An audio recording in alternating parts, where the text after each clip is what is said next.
上海地铁18号线全线贯通了，这是一个非常好的消息啊。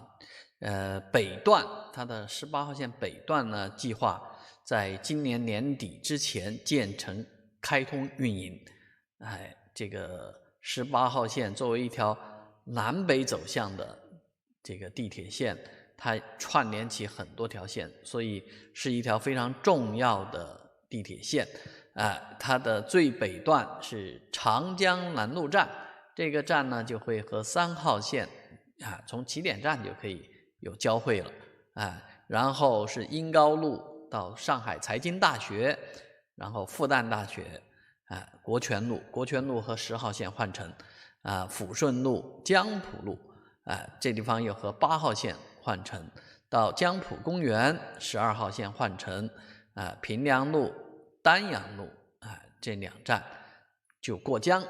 南下过江到昌邑路和14号线换乘，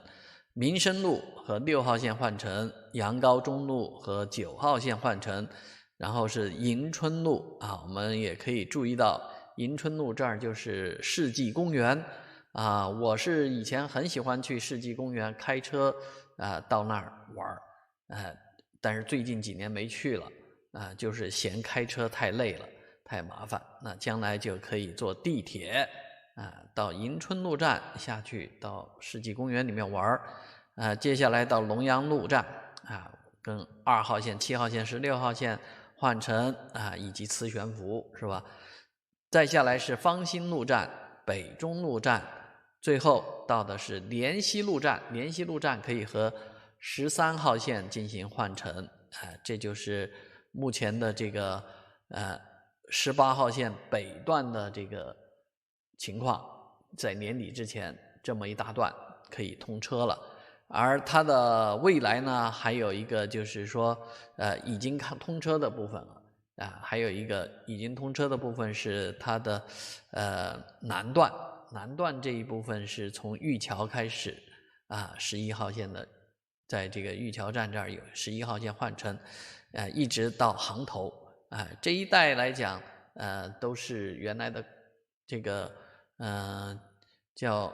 轨交的空白点将来一定会有更多的线路和这些站点进行换乘所以18号线整个全线呢就会在年底之前通车相关的这个施工确实是紧锣密鼓在这个疫情之下能够迅速的高效高质的把这个线路建成呢，也是非常不容易也期待着上海更多的线路呢能在今年有一个比较好的表现。You decide if you're ever gonna let me know. Yeah.